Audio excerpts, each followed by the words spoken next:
thank you all for being there today. I'm really happy to have you all here. We have a booked, very full room today. We were sold out 2 weeks ago. So thank you very much for being there today, being there across the years now. It's been the 5th time now we organized the Vintage Report Conference. So I hope you will like it. I would like, as always, to thank our sponsors because they are helping us to set this great conference. So without them, we couldn't make this. So I would like to thank, in particular, Bank of the West, who is our gold sponsor, and they are the ones with whom we organized and created the Innovation Awards. So you'll have the presentation and the announcement this afternoon on who won not the Academy Awards, but the Innovation Award. Our silver sponsors today are Scott Laboratories and ETS Labs. Thank you so much to both of you for your trust and for making it. And all our bronze sponsors, and I will name them, and I hope I won't forget anyone. So we have Seguin Moreau, Dynamax, Lafor, Terravion, Masilva, Landmark Label, and by the way, Landmark Label printed all those great materials, so the brochure, the table tents, and as always, they are NFC enabled. So if you have a smartphone, not an iPhone, but an Android, you can check, and it's NFC enabled, so it directs you directly on your iPhones to the Vintage Report website. I would like to thank you as well, Hermitage, Berthomeu Hermitage, and Agri Analysis. One new thing that we introduced this year is that we partnered with Bizabo, which is an event platform. So I don't know if you received the email yesterday, but you could join the community and download the app on your iPhone or smartphone or tablet, and so that you can have direct access to live tweets, to the agenda in real time, to a lot of features and great features. So I really encourage you. We try it. We don't know if it's going to work for you guys, but I really encourage you to download this app, tweet. You see, I don't know if you can see it, and we'll try to have a better, bigger live tweets, but these are all the tweets that you guys share on the conference. So I really encourage you to share that, to make this live. And by the way, so that's the Bizabo. By the way, if we tweet, always put the hashtag @VintageReports. So with no further ado, I'm going to hand it over to Sébastien. And thank you, and I wish you a great day. Thank you, Virginie. So as an introduction, I just wanted to remind you a little bit why we started the Vintage Report. The idea for us was to bridge the field, the vineyard, with the science and the vintage, and really use the vintage as an excuse to speak about the climate, the vintage, the quality of the year, and also the latest innovation that could help you guys improve for the next vintage. And so at the beginning, we started in Napa in 2010, then in Bordeaux in 2011, and then we added an event in Languedoc-Roussillon in 2012. And I have to admit that for us it's been a surprise because it's been really a great success. At this point, we have between 80 and 150 people who attend each conference. So in 2013, for example, we had more than 300 people total for the 3 events. And the satisfaction rate has been really awesome. So thank you very much for your trust.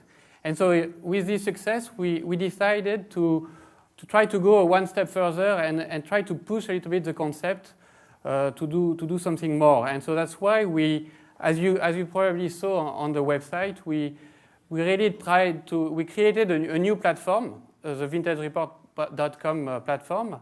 And the idea for us is to really bring you a platform that will connect innovation and terroir.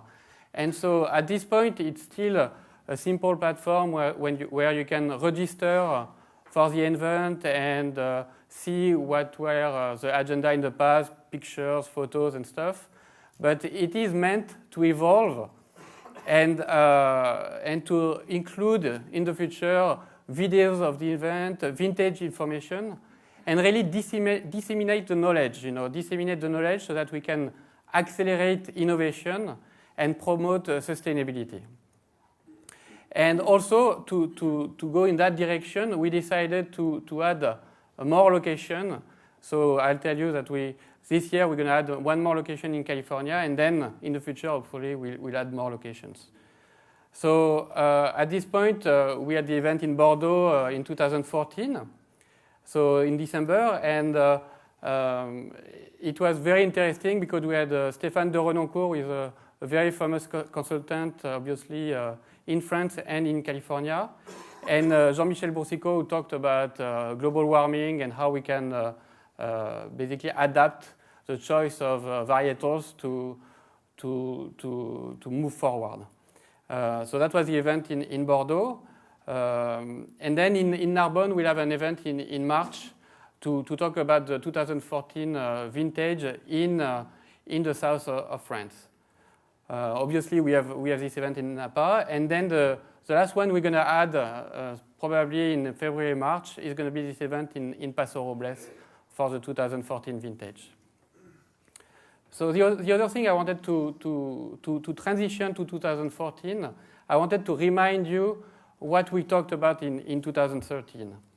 So in 2013, we had Christina Werner who talked about how do you deal with very complex situations when you have to take measurements and take decisions. And she talked about, obviously, Kendall Jackson, where she was in charge of 354 blocks, 11 varietals, 12 rootstocks, 23 soil types, 9 weather stations, so obviously a lot of data, a lot of different blocks, different situations. And so the question was, which parameters do you measure, how many zones, and how do you limit the measure so that it's really actionable data? And so really the challenge, and I think that's something you face on a vintage, on a daily basis, is it's always easy to get data, but what do you do with the data? How do you analyze the data so that it becomes actionable and you can do something with it? Then we had Marcus Keller, who came back to the theories on grape berry balance, water balance, and how do you measure berry size. And the two takeaway from his presentations were more water before veraison increases berry size, because during the cell division, it increases the number of cells you can have for your grape. And then after veraison, more water only limits weight loss. And so really, he was trying to go against this belief that there is dilution if you water after veraison. Then Thibaut came back on the vintage, the 2013 vintage, and really his point was to show you this vintage map and to show you that 2013 was really bottom right. And usually we try to present this map, and so Thibaut is going to do that again in 2014. And if you remember, on top left, it's more what we call climatic vintages, where you don't have that much control as a winemaker. And bottom right is really what we call winemaker vintages. And so obviously 2013 was really a winemaker vintage. And so it was really good for dry farm, with large root reservoir. The impact of practices were extreme, but it had also a lot of challenge due to the warm temperature, especially the fact that the period between sugar loading and harvest was longer, and irrigation had really an extreme impact on the vintage, on the quality and the yield. Then I spoke a little bit about special characterization that we did in Bordeaux at Château Margaux. And what was interesting there is that even if it was a flat vineyard, we saw that the temperature distribution was really a function of the water table. And so the coldest spot in the area were the ones where the water was the highest. What was also interesting in this study is that we saw that the spatial distribution of temperature can be directly related to leaf growth and maturation. So to that point, probably this kind of tool could be interesting, as a management tool for the vineyard. Then Steve Price showed some results on a study where they compared low and high vigor. And as an example, I'm showing you one of the graphs where it showed that the catechin was used more in a low vigor situation than in the high vigor situation. Then we had Peter Williams, which came to really bring you a new perspective on technology and precision agriculture.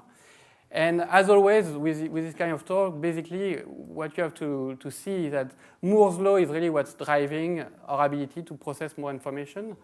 And so Moore's law, just as a reminder, it's the law that predicts that every year and a half, the number of processors we can print on a chip doubles, and the price is divided by 2. And so what's really interesting with this is that you can see that the cost obviously is decreasing, and the ability to compute is increasing. And so when the curve of the cost goes below the ability to compute, it's going to give us a lot of opportunity in terms of technology, in terms of ability to gather more data, compute more data, and do really interesting things with the information. And finally, we had David Graves talking about the global climate change. And really it showed us kind of a bleak situation at that point, where we had really, really high pressure in terms of atmospheric pressure on the Pacific, a very low snowpack at that point, and very, very, very small rains until February. So it was really a dire situation, and it was a good thing we had some spring rains. But obviously, we'll see the consequence of what he was describing during this conference and the analysis of the 2014 vintage.